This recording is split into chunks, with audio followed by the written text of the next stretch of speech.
Assalamu alaikum. Alhamdulillah alladhi kafa wa salatu wa salamu ala Sayyidina Muhammad al-Mustafa. Lord Nasir Ahmed and Congressmen and rest of the distinguished speakers, the most which I would like to recognize is the presence of good number of Rohingyas themselves in the audience.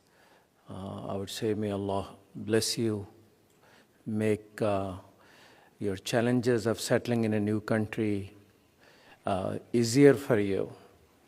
And the way that sister stopped, I'm here, but what about those people who are over there?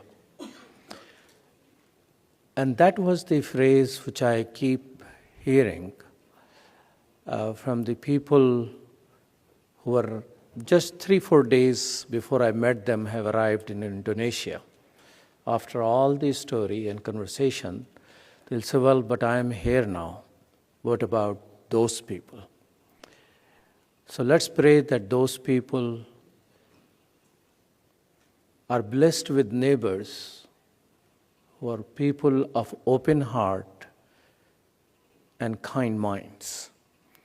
And the world realizes there are challenges, but everyone had rights to life.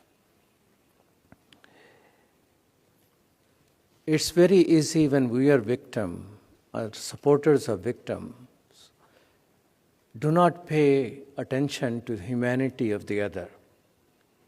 For that reason, I like to share with you that American Buddhist community in North America stands very steadfastly with Rohingyas and the challenges they are facing.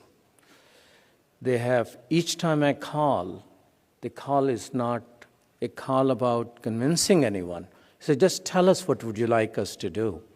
And they have done each and everything which we have asked them to do in support of Rohingyas. So American Buddhist community stands with you. And it is very important to realize for Muslims, because we are stereotypes all the time. Islamophobia plays as an element of what is happening to Rohingyas there. And that's the same Islamophobia who killed off almost all Muslims or thrown them out from Central African Republic. And this is the same thing about which New York Times wrote in an editorial, sort of heading Holy Alliance or something against Muslims, and it was talking about extremist Buddhists, not all Buddhists in Burma, connecting with extremists in Sri Lanka and connecting with extremist BJP and RSS people in India. And I was surprised that New York Times is keeping that type of an eye on that. So Islamophobia, what we fight in America, contributes to hurting people all over the world. So this is an extremely important point to remember.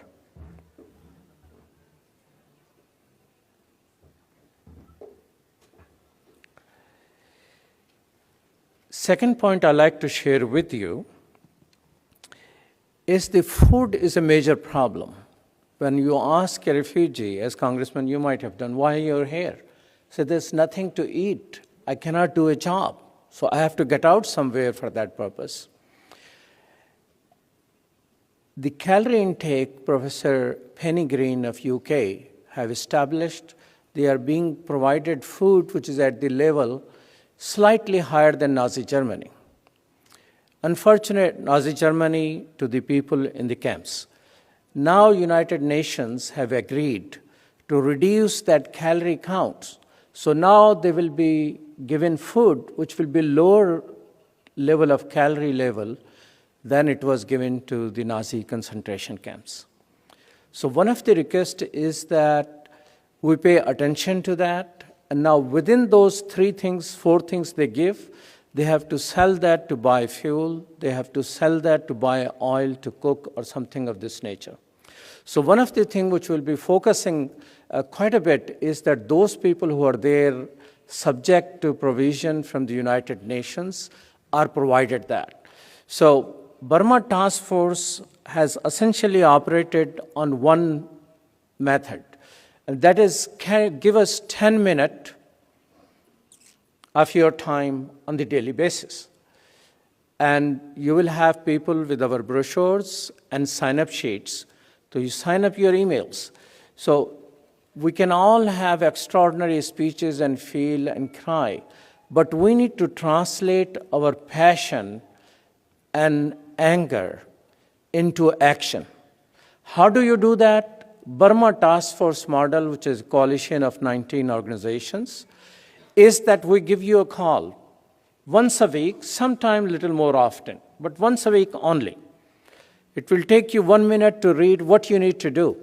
And we very clearly identify, today we would like you to make this 1 phone call, or 2 phone calls, or 3 phone calls, or send an email. So one of the campaigns we'll be doing is going to about increasing the calorie intake, which United Nations has agreed with the Burmese government to officially reduce. So first time in the human history, people who are detained will have no choice but to give in food at that lowest possible level. So, and that 10-minute campaign is very important for the Muslim community, because right now there are other causes being discussed. Muslims have probably as many causes as there are Muslims. My request is just pick one cause. Whatever cause you can pick, whether it's the Black Lives Matters or the poverty in our country, our home places, or Rohingya cause or the Syria cause, pick one cause and spare some time and funding for that, and for the rest of the causes you can definitely make dua for it. It has worked in an amazingly good way. For example, I'll give you one example. Some good people, some good Buddhist people, they let us know in this city, people have gathered, an attack is about to begin. Once we hear that, we do several things. We have a phone call going, we have email and action alert to be distributed outside the mosque and the churches for people, and it just requires to create a great level of buzz. So we have by now created about 1 million people social media network on these issues through 24 different networks. So that phone call, so the 10 minutes a day has real meaning. And at least in 4 occasions which we know, those attacks were stopped because of that reason. And not only in that, Muslims are involved, but some Buddhists are involved. So when we did our conference in Norway, which we were the main organizers of it, I was co-chair with Maung Hlaing, we especially picked the location where the Nobel Peace Prizes are given out, Nobel Peace Institute. We selected Norway because Norway talks about peace, its name is associated with peace. But Norway also chairs the peace process in Burma. Everyone with a gun and their leaders are invited to be in the peace process, except Rohingya peoples. They are not invited on the peace process. And there, I had requested one friend, Nobel laureate, and one who is on my advisory board of the Parliament of the World Religion, Desmond Tutu, to have a statement, and they declared it's a genocide. So while sitting there, I was able to make phone calls and said within 6 to 7 hours, we have 8 Nobel laureates committing and stating it's a textbook case of genocide, although it doesn't have the mass killing of that level. We did it in Norway because Norway is a place of peace. At this moment, we thought it is important, so we invited 3 monks from Burma who stood up. One of those monks, I love to call him, I rarely take my photos with other people, but he was one of the person I requested, can I take a photo with you? He stood up in front of the writers and said, you will have to kill me first before you are able to kill any Muslim there. These type of monks and these type of priests are among the best of the humanity.